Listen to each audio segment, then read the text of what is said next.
बुधवार को circuit house में आयोजित पत्रकार वार्ता में केंद्रीय विधि एवं न्याय मंत्री अर्जुन राम मेघवाल ने कांग्रेस और विपक्षी दलों पर तीखा हमला बोला। उन्होंने कहा कि नारी शक्ति वंदन अधिनियम को रोककर विपक्ष ने देश की महिलाओं के साथ छल किया है और इस पर जश्न मनाना नारी शक्ति का अपमान है, जिसे महिलाएं बर्दाश्त नहीं करेंगी।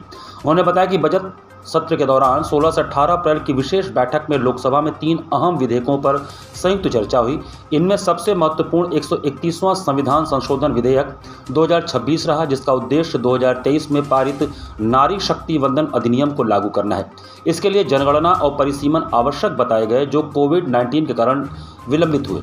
सरकार ने महिलाओं को 33% आरक्षण देने के लिए लोकसभा सीटों को 543 से बढ़ाकर 815 करने का प्रस्ताव रखा, जिसमें 272 सीटें महिलाओं के लिए आरक्षित होंगी। साथ ही दिल्ली, पुडुचेरी और जम्मू कश्मीर जैसे केंद्र शासित प्रदेशों में सीटों के पुनर्गठन का प्रस्ताव भी शामिल है। हालांकि इस पर विपक्षी दलों में मतभेद उभर कर सामने आए। समाजवादी पार्टी ने धर्म आधारित आरक्षण की मांग की, डीएमके ने दक्षिणी राज्यों के हितों पर चिंता जताई, जबकि कांग्रेस ने परिसीमन प्रक्रिया पर सवाल उठाए। सरकार ने स्पष्ट किया कि सभी राज्यों का प्रतिनिधित्व संतुलित रहेगा। राजनीतिक सहमति न बन पाने के कारण महिलाओं को 33% आरक्षण लागू करने की प्रक्रिया फिलहाल अधूरी रह गई है। सरकार का मानना है कि यह कदम महिलाओं की राजनीतिक भागीदारी बढ़ाने की दिशा में अहम है, जबकि विपक्ष की असहमति से देश की महिलाओं में नाराजगी बढ़ सकती है। विपक्ष के लोगों ने विशेष करके अलग अलग स्टैंड लेकर के, जैसे समाजवादी पार्टी स्टैंड बदल दिया, वार्ता करी तब तो अलग बात थी, बोला ठीक है, और जब चर्चा में आया तब कहा कि मुस्लिम महिलाओं को रिजर्वेशन दीजिए, तो वो तो संविधान में प्रावधान ही नहीं है। प्रियंका जी कह रहे हैं एक मिनट, उसके बाद डीएमके ने कहा कि दक्षिणी राज्यों को नुकसान होगा।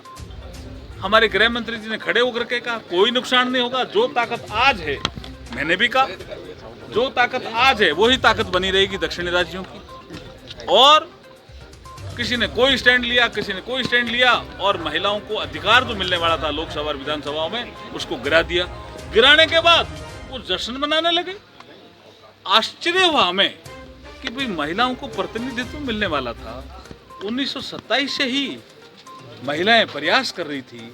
इस देश में 1927 में पहली बार एक पुणे में वुमेन कॉन्फ्रेंस हुई राष्ट्रीय स्तर की, उसमें प्रस्ताव पास किया। आजादी के बाद जब संविधान सभा में संविधान बन रहा था तब इसमें बहस हुई।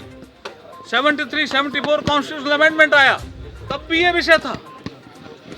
अब जब अधिकार मिल रहा था तब उन्होंने मातृशक्ति के विरोध में मत किया, और मत करने के बाद वो जश्न मनाने लगे। हम उसकी घोर निंदा करते हैं।